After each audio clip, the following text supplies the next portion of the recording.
বাংলাদেশ ব্যাংকের পারমিশন ছাড়া আপনি বিদেশি টাকা তো ব্যান নিবেন কেমনি? নো, আমরা বাংলাদেশ থেকে তো টাকা নিই নাই। চট্টগ্রাম 13 আসনের এমপি সাইফুজ্জামান চৌধুরী জাবেদ এলাকায় জনদরদি কিংবা বিপদের বন্ধু হিসেবেই পরিচিত। তবে জনদরদির আড়ালে এই রাজনীতিবিদ অবৈধ সম্পদ আহরণের ক্ষেত্রে সৃজনশীলতার মাত্রাকে ছাড়িয়ে গেছেন। বিদেশি কোম্পানির নামে হাজার হাজার কোটি টাকা দেশ থেকে পাচার করেছেন। আরব আমিরাত, আমেরিকাতে রয়েছে পাহাড়সম সম্পদ, আর ইংল্যান্ডেও রয়েছে অঢেল সম্পত্তি। সাবেক ভূমিমন্ত্রী সাইফুজ্জামান চৌধুরী ও তার স্ত্রী রুখমিলা জামান চৌধুরীর নামে যুক্তরাষ্ট্র ও সংযুক্ত আরব আমিরাতে দুবাইয়ে বিপুল সম্পদের খোঁজ মিলেছে। এছাড়া তাদের নামে থাকা বিদেশি ব্যাংকের হিসাবগুলোতে বড় অঙ্কের অর্থ জমা হয়েছে। তবে বাংলাদেশ ব্যাংক থেকে অনুমতি নিয়ে এখন পর্যন্ত সাইফুজ্জামান চৌধুরী ও তাদের পরিবারের কোনো সদস্য বিদেশে অর্থ নেননি।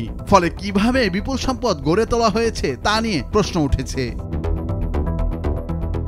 এদিকে বাংলাদেশ ব্যাংকের আর্থিক গোয়েন্দা বিভাগ সাইফুজ্জামান চৌধুরী জাবেদ, তার স্ত্রী, পুত্রকন্যা এবং তাদের নামে থাকা ব্যবসা প্রতিষ্ঠানের ব্যাংক হিসাব স্থগিত করতে দেশের ব্যাংকগুলোকে নির্দেশ দিয়েছে।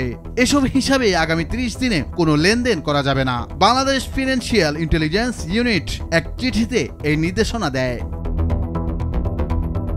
জাবেদের স্ত্রী রুখমিলা জামান চৌধুরী এখন বেসরকারি খাতের ইউনাইটেড কমার্শিয়াল ব্যাংকের চেয়ারম্যান। সাইফুজ্জামান ও রুখমিলা জামান চৌধুরী দুজনেই দেশের বাইরে আছেন বলে জানা যায়। বাংলাদেশ ব্যাংকের নথিপত্র ও পর্যালোচনায় দেখা গেছে সংযুক্ত আরব আমিরাতে 2014 সালে র্যাপিড রেপটোর এফজিই ও 2015 সালে জেবা ট্রেডিং এফজিই নামে কোম্পানি খোলেন সাইফুজ্জামান চৌধুরী। তার ব্যাংক হিসাব রয়েছে Dubai Islamic bank, first Abu Dhabi bank ও জনতা ব্যাংকের দুবাই শাখায়।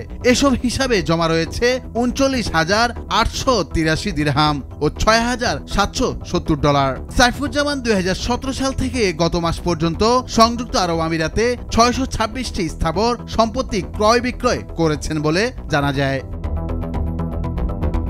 দুবাইয়ে সম্পদ গড়ে তুলেছেন সাইফুজ্জামান চৌধুরী ও তার পরিবার। মধ্যপ্রাচ্যের সবচেয়ে গুরুত্বপূর্ণ ও ব্যয়বহুল এই বাণিজ্যিক শহরের বিজনেস বে এলাকায় তাদের 5 তারকা হোটেলের নির্মাণ কাজ চলছিল। এদিকে যুক্তরাষ্ট্রেও তাদের সম্পদের খোঁজ পেয়েছে বাংলাদেশ ফিনান্সিয়াল। 2021 সালের 8 মার্চ থেকে 10 ডিসেম্বর পর্যন্ত সময়ে যুক্তরাষ্ট্রভিত্তিক টিডি ব্যাংকে সাইফুজ্জামান জিটিএস প্রপার্টিস এলএলসির হিসাবে $45,340 জমা হয়।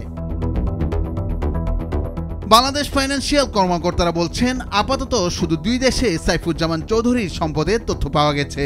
তবে এর চেয়ে বেশি সম্পদ যুক্তরাজ্যে রয়েছে বলে জানা যায়। সাইফুজ্জামান চৌধুরীর যুক্তরাজ্যে 1,888 কোটি টাকার সম্পদ রয়েছে, যা ইউসিবি ব্যাংকের আমানতকারীদের টাকা লুট করে পরিশোধ করা হয়েছে।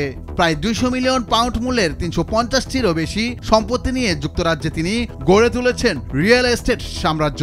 ব্লুমবার্গ নিউজের প্রতিবেদনে এসব তথ্য জানানো হয়। নুরুল আফসার, নিউজ ডেস্ক, ভোরের কাগজ।